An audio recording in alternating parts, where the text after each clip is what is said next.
প্রকৃতির যে বিধান, এই বিধানগুলো অলঙ্ঘনীয়। এই বিধানের উপরে কারো হস্তক্ষেপ করার কোনো সুযোগ নাই।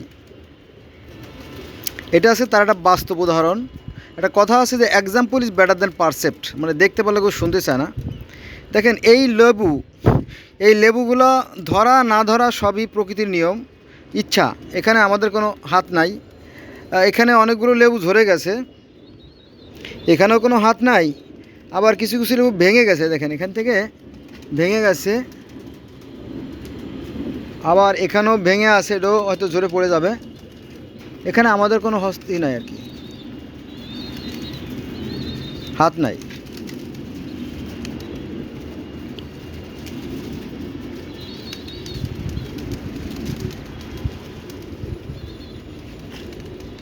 প্রকৃতি তার আপন নিয়মে খেলে যাচ্ছে, এখানে কারো সাধ্য নাই কিছু বলার।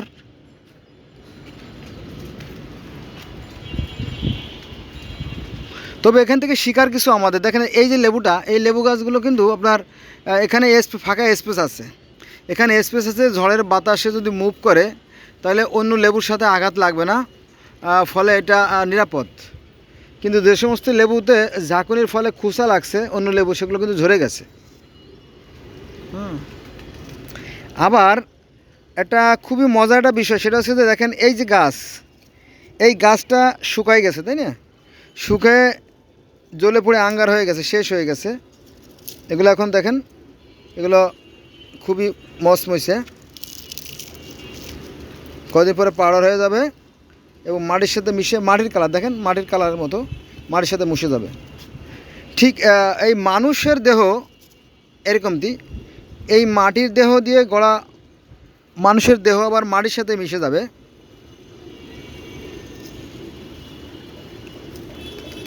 এই মাটির দেহ কখনোই কিন্তু আর জীবন্ত হবে না, বাস্তব উদাহরণ হচ্ছে এগুলো। কিন্তু এই মানুষ আবার জীবিত হবে। এই না বললেন যে মানুষ জীবিত হবে না, মানুষের দেহ পচে গেলে মাটির সাথে মিশে যাবে। হ্যাঁ, এই মাটির দেহ মাটির সাথে মিশে যাবে, কিন্তু আমাদের প্রাণ বায়ুরূপ যে আত্মাটা, এই আত্মা থেকে আবার নতুন করে নতুন মানুষ সৃষ্টি করা সৃষ্টিকর্তার পক্ষে খুবই সহজ। এই দেখেন তার বাস্তব উদাহরণ আছে। এই যে এইগুলো, এই যে যে টমেটোগুলো পেকে লাল হয়ে আছে, এর ভিতরে যে প্রাণগুলো আছে, সেখান থেকে আবার নতুন প্রাণের সৃষ্টি হবে। অর্থাৎ এইগুলোই হচ্ছে এই গাছের প্রাণস্বরূপ। ঠিক আমরাও একসময় মরে যাব, মাটির সাথে মিশে যাব, কিন্তু আমরা মরব না, কারণ আমাদের যে প্রাণ বায়ুরূপ আত্মা সেটা অবিনশ্বর, সেগুলো কখনোই বিলীন হবে না, কারণ সেগুলো প্রকৃতির উপাদান, প্রকৃতির সাথে আবার মিশে যাবে। হয়তো আমরা মরার পরে অন্য কোথাও, অন্য গ্রহে বা অন্য কোনো অবস্থায় থাকব। অতএব মৃত্যুই শেষ কথা নয়, তবে কর্মফল সত্য, আর কর্মই হচ্ছে ধর্ম। আপনি যদি ভালো কাজ করেন নিশ্চয়ই তার প্রতিদান ভালো হবে, আর যদি মন্দ কাজ করেন তাহলে সেই মন্দ কাজের ফল কখনোই ভালো হবে না, মনে রাখতে হবে এটা কি।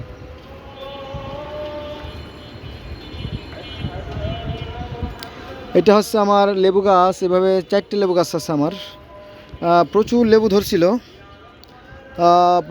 ধরছিল, কিন্তু অত্যন্ত পরিতাপের বিষয়, ঝড়ে পড়ে গেছে। দেখেন এই পরিমাণ আমি কুড়ায় রাখছি হাতে। হ্যাঁ, এই দেখেন, এই যে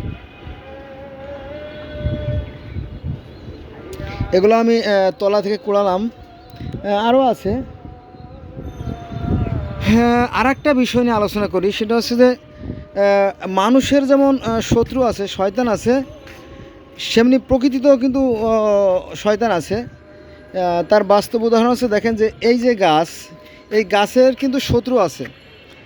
এই যে মোজাইক পোকা, যেটা আর কি সাদা পোকা, যেটা এই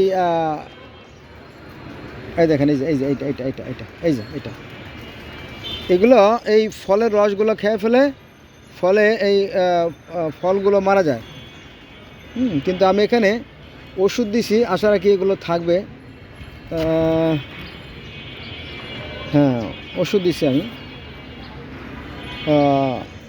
আশা করা থাকবে।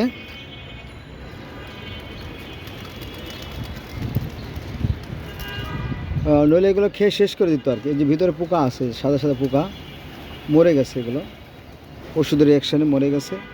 এখানে হয়তো কিছু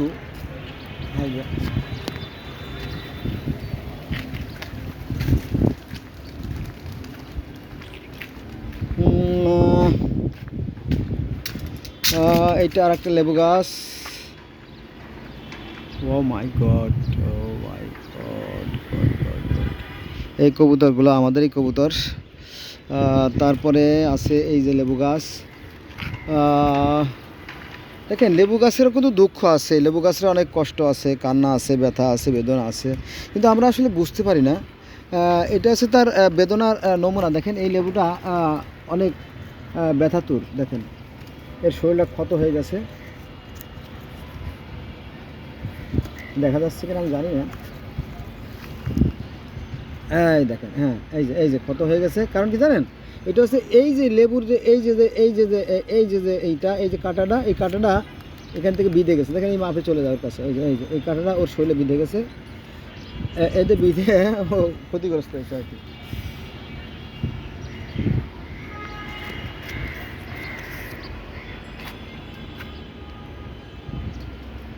আচ্ছা, এবার আসেন আর একটা বিষয়। আজকে যে তারিখ, আজকে হচ্ছে আপনার 8/4/2025 সাল। প্রত্যেকটা গাছে কিন্তু ফল আপনারা দেখতে পাচ্ছেন, তাই না? এই যে প্রত্যেকটা গাছে ফল, এরকমটি প্রচুর ফল আছে, প্রচুর গাছে, তাই না? তো এখানে যেমন পেয়ারা গাছে ফল আছে, লেবু গাছে ফল আছে, তারপরে আপনার মরিচ গাছ বলেন আর টমেটো গাছ বলেন, আর আম, জাম, কাঁঠাল, লিচু, পেঁপে, পেয়ারা। হ্যাঁ, প্রকৃতিতে দেখেন ওই যে আমার সামনে যে গাছগুলো আছে, প্রত্যেকটা গাছে কিন্তু ফুল। ওই যে রেন্টি গাছ, প্রত্যেকটা গাছে কিন্তু ফুল। এভাবে আম, জাম, কাঁঠাল, লিচু, পেঁপে, পেয়ারা। হ্যাঁ, প্রকৃতিতে অসংখ্য অসংখ্য গাছ আছে, আর প্রত্যেকটা গাছেই প্রায় ফলে পরিপূর্ণ। হ্যাঁ, আর এজন্য প্রচুর খাদ্যের দরকার, প্রচুর খাদ্যের প্রয়োজনেই কিন্তু এখন প্রচুর পরিমাণে বৃষ্টি হয়। দেখেন এই যে আমি ওষুধ দিছি আর কি, নইলে এগুলো নষ্ট করে দিত আর কি। ভালো লাগে। তো প্রকৃতিতে এখন প্রত্যেকটা গাছে প্রায় ফুল ফল আছে, আর এই ফুল ফলের জন্য প্রচুর খাদ্যের দরকার, আর খাদ্যের দরকার পূরণ করার জন্য প্রচুর তাপেরও দরকার। এই জন্য এই সময় প্রচুর হয় আপনার ওই বৃষ্টি হয়, গরম পড়ে, এটাই নিয়ম। আর একটা বিষয়, আপনার ওই যে খাল দেখা যায়, ওই যে খাল দেখা যাচ্ছে, ওই দেখেন পানি, ওই যে পানি। তো এই নদী নালা, খাল বিল, হাওড় বাওড়, জলাশয়, পুকুর, ডোবা যতগুলো আছে, সেখানেও কিন্তু প্রচুর প্রচুর পরিমাণে মাছ। কয়টা মাছের কথা বলেন, প্রচুর পরিমাণ মাছ আছে। এই মাছেরাও কিন্তু আপনার পেটে ডিম নিয়ে অপেক্ষা করতেছে, তাই না? এখন বৃষ্টি নামলে পরে আবার নদী নালা, খাল বিল ভরে যাবে, ওরা ডিম ছাড়বে, আবার সেই মাছ হবে, সেগুলো খেয়ে খেয়ে আবার অন্যান্য যেমন বক, সারস, ধনেশ, তারপরে আপনার ভিলভিলে, চ্যাগা, তারপরে অন্যান্য বালি হাঁস, রাজহাঁস, অসংখ্য অসংখ্য পাখিরা সেগুলো খেয়ে জীবনযাপন করবে। হ্যাঁ, তো এগুলো নিয়ে সৃষ্টিকর্তা পবিত্র কোরআন শরীফে গভীরভাবে চিন্তা করতে বলছেন, যে তোমরা সৃষ্টির সম্পর্কে গভীরভাবে চিন্তা করো। কোনো মানুষ যদি সৃষ্টির সম্পর্কে কিছু সময় চিন্তা করে, তাহলে 70 বছর দিবাদের সমান। হ্যাঁ, এবং মানুষ হওয়ার জন্য চেষ্টা করতে বলছে, এটা কোরআনে আছে কিন্তু, যদি আপনারা দেখতেন। তো আসুন আমরা চিন্তাশীল হই, আমরা দায়িত্বশীল আচরণ করি। আমার মনটা খারাপ, তারপর কিছু করার নাই। প্রচুর লেবু ছিল, প্রায় 500-700 লেবু ছিল, ঝরে গেছে। আর এগুলো হচ্ছে আমি অনেক কষ্ট করে এগুলো পরিচর্যা করি, তবে আমি এগুলো ছিঁড়তে চাই না, আমার মন চায় না ছিঁড়তে।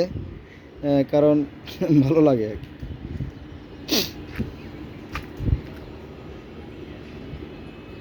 প্রকৃতির মধ্যে দেখেন যে মানে প্রতিযোগিতা কিন্তু লেগেই আছে। দেখেন এখানে যে লেবু গাছ, এই যে দুটো লেবু দেখেন, একটা লেবু বড় হয়েছে, একটা লেবু ছোটো হয়ে গেছে। আমার মনে হয় এটা বাঁচবে না, এটা পুষ্টির অভাবে মারা যাবে। আবার এখানেও ঠিক একই রকমের, এই যে একটা, এই যে দুটো লেবু তো একই বোটায় দুটো লেবু, কিন্তু দেখেন একটা খুব ছোটো হয়ে গেছে আর একটা পুষ্টির অভাবে ওই যে এই লেবুটা কিন্তু বোটার আগে, মানে বোটার আগে নিচ থেকে যে সারাংশটা আসতেছে সেটা কিন্তু এ খেয়ে ফেলে, অতএব তার পাশেটা পাচ্ছে না, এই পাচ্ছে না বলেই সে বাড়তে পারতেছে না, এটা বিষয়টা। আর এখান থেকে ঝরে গেছে, এই যে এখান থেকে ঝরে গেছে লেবু, এই দেখেন এই যে উপর তুলে ঝরে গেছে। তো আমরাও প্রকৃতির নিয়মে আমাদের জীবন যাপন করে যাচ্ছি, প্রকৃতির নিয়মে আমাদের চলতে হবে, এটাই স্বাভাবিক। তবে আমাদের কর্মফলটা সবচেয়ে বড় জিনিস, আর এই কর্মটাকেই বলা হয় ধর্ম। ধর্মের দোহাই দিয়ে কখনো জান্নাত পাওয়া যাবে না। কিন্তু আমরা জাতি হিসেবে যতই ধার্মিক দাবি করি, আমাদের ভিতরে সেই ধর্মত্বতা নাই, মানে সেই ধার্মিকতা আমাদের ভিতরে নাই, বাস্তবে নাই। আসুন আমরা ধার্মিক হই, আমরা মানবিক হই। ধর্ম মানে কি ওই দাড়িটুকু মাথায় দেওয়ার নামকে ধর্ম বলে না। ধর্ম মানে চরিত্র, আমার চরিত্র কতটা সুন্দর সেটাকেই বলে ধর্ম। কিন্তু আমাদের মনে হয় যে ধর্ম নাই বললেই চলে, কারণ আমাদের তেমন চরিত্র নাই।